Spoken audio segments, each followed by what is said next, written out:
Salut à tous, c'est Kovek. Le débrief de ce match entre Francfort et l'Olympique de Marseille. Francfort qui s'est imposé 2-1 face à l'OM. On va débriefer ça dans cette vidéo. Merci à tous ceux qui m'ont suivi en live et merci à tous ceux qui se sont abonnés, qui ont liké, etc. N'hésitez pas à vous abonner et à liker ce débrief pour le référencement. Bref, on va aller très vite. On va commencer par les tops et les flops. Voilà, vraiment un très gros coup de gueule pour ce débrief avec les amis. Vraiment un OM qui a été encore très très décevant, très très nul. Franchement, sur le terrain, on commence avec les tops. Pour moi, Guendouzi est dans les tops. Je lui mettrai un 5. Franchement, il a fait un superbe match. Il n'a pas pu faire mieux, Matteo Guendouzi, que ce qu'il a fait, tout simplement. Il a été à la récupération, il a été de partout. Harit, 5. Donc voilà, Harit aussi qui a vraiment tout fait pour dribbler les joueurs, pour passer entre les joueurs, pour prouver ses qualités techniques qu'il a eu et qu'il a toujours eu dans ce match. Donc franchement, bravo à lui. Lopez, 6 les amis. Je mets un petit 6 à Pau Lopez.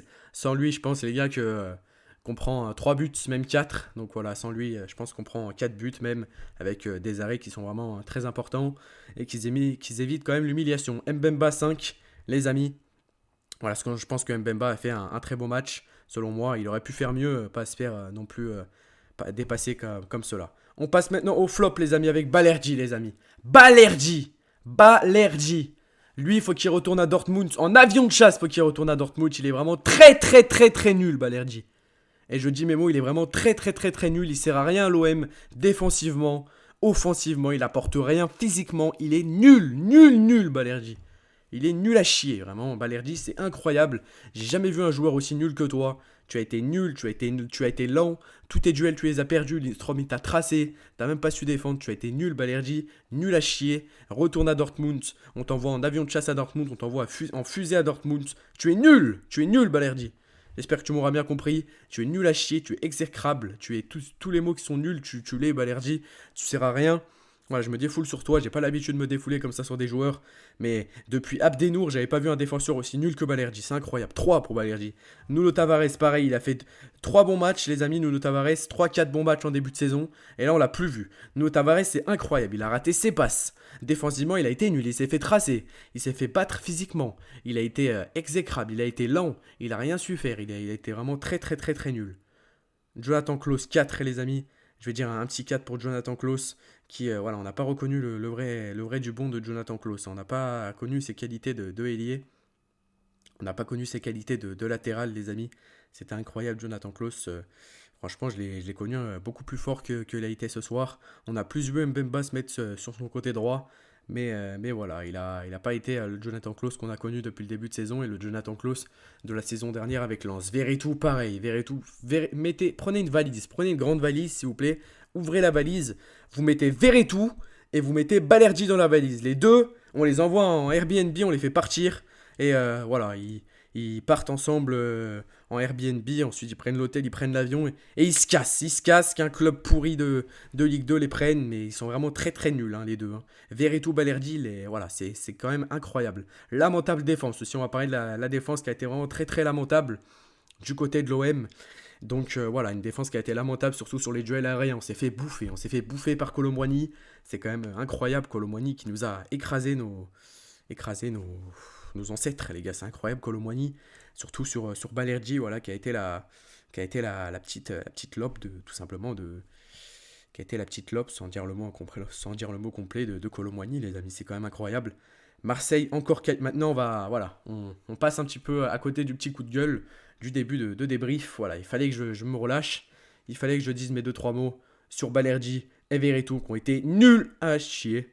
Maintenant, on va passer à le sens maintenant de ce match. Marseille est encore qualifiable, mais en fait, on va dire pourquoi Marseille est encore qualifiable. Marseille est encore qualifiable, pourquoi? Voilà, on y arrive.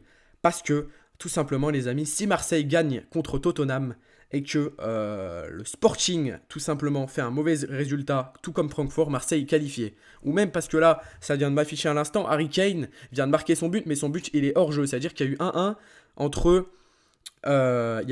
entre, le Sporting et Tottenham. C'est-à-dire que si Marseille gagne contre Tottenham, Marseille est qualifié, les amis. Si Marseille gagne contre Tottenham, Marseille est qualifié. Donc il va falloir tout faire et montrer un tout autre visage Donc, lors du prochain match contre Tottenham, Marseille a finalement toujours son destin en main, dans le cas où il l'emporte face à Tottenham mardi prochain. Ça va être vraiment comme une finale de Ligue des Champions, hein. Clairement, une finale pour l'Olympique de Marseille. On avait eu la finale Marseille-Strasbourg la saison dernière. Là, on a la finale comme une finale de Ligue des Champions, hein.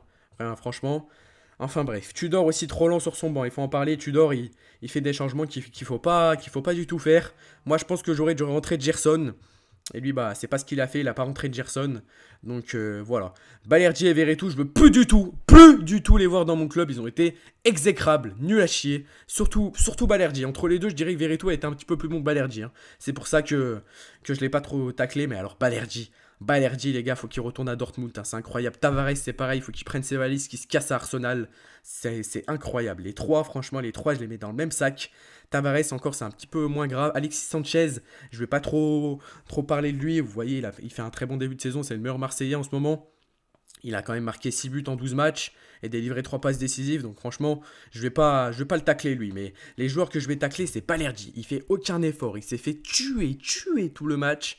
Et il a rien fait du match. Donc franchement, je trouve que des joueurs comme ça ne méritent même pas du tout d'être professionnels. Enfin bref, conclusion. Voilà, conclusion, on va y passer après. Balerdi et Verretou dehors, évidemment, on en a parlé. Tudor qui est trop lent sur son banc. Je pense qu'en deuxième partie de saison, il devrait plus s'appeler Dieng que de faire des conneries et de nous appeler des Luis Suarez Luis Suarez aussi, hein, il faut le dire, qui n'a servi à rien, les amis, hein. Luis Suarez, à part se prendre un carton jaune, il a servi à quoi? À palmarès de Luis Suarez, j'ai pris un carton jaune. Vraiment, il a servi à rien. Il a servi à chi, Luis Suarez. Voilà, lui aussi qui a été vraiment nul à chier. Et voilà, Balerdi, c'est vraiment incroyable, hein. Incroyable, Balerdi, j'ai jamais vu un joueur aussi nul, un défenseur aussi nul depuis Abdenour. Voilà, je le répète, depuis Abdenour, j'ai jamais vu un défenseur aussi nul que Balerdi. Voilà, j'ai l'impression vraiment de voir l'OM de Rudy Garcia, là, vraiment. Je lâche mes mots, je vide mon sac, hein, vraiment, dans ce débrief. C'est vraiment un très gros coup de gueule, parce qu'ils le méritent. Ils le méritent, ces joueurs, ils n'ont pas porté leur coronesse encore ce soir. Et voilà, ils ont la pression. Maintenant, mardi, ils vont devoir gagner contre Tottenham, alors qu'on avait l'occasion de gagner aujourd'hui, les amis. On avait l'occasion de gagner aujourd'hui. En plus, le Sporting et Tottenham ont fait un match nul, c'est-à-dire qu'on serait déjà qualifié avec cette victoire encore mieux, parce que avec le match nul, on serait beaucoup plus qualifié. Bah non. Bah non, on serait premier, même on serait premier de ce groupe si on aurait gagné. Et comme ils ont fait match nul, bah non, c'est pas le faire, on n'a pas porté nos coronesses. Et voilà. Et voilà, on s'est trop enflammé sur l'OM, on s'est trop enflammé sur Tavares, on disait que c'était un très bon joueur. Et bah là, c'est vrai qu'il pue du cul aussi, Tavares, il commence à puer, il est nul. Il commence à être ultra nul, Tavares. Il fait rien sur le côté, il centre, il sait plus centrer, il fait des déchets techniques. On l'a trop encensé parce qu'il a fait quelques matchs performance à Tottenham. Il a fait quelques matchs performance à Arsenal, alors que ce soir, il a encore rien prouvé. Mais c'est bon, au bout d'un moment, il faut y arrêter d'encenser des joueurs comme ça, de dire oui, celui-là, il est bon, un tel, il est plus bon qu'un autre. Mais au bout d'un moment, il faut y arrêter, les amis. Il faut arrêter de se dire que on est une équipe pour la Ligue des Champions, etc. Mais là, qu'est-ce qu'on va faire contre Tottenham? On n'arrive pas à gagner contre Francfort, les amis. On n'arrive pas à prouver qu'on est un petit peu plus fort qu'eux. On n'arrive pas à gagner un minimum de duels, les gars. Marseille, c'est quand même incroyable. On a eu 56% de possession, mais on a perdu 70% de nos duels. Je sais pas si vous en rendez compte, 70% de nos duels, on a perdu. 70% de nos duels, on s'est fait bouffer. On s'est fait bouffer, les amis. Bouffer. Et moi, je trouve que c'est vraiment incroyable. 4 défaites en 5 matchs. Où est-ce qu'on va, les amis? Où est-ce qu'on va? C'est ce qu'on verra mardi, les amis. Ciao, ciao. Moi, j'ai fini avec ce débrief. J'ai bien vidé mon sac et voilà. C'est bon, tous nuls ce soir. Tous nuls. À part Paul Lopez. Je dirais Paul Lopez, Mbemba, Gendouzi. Tête Harit. Tous nuls.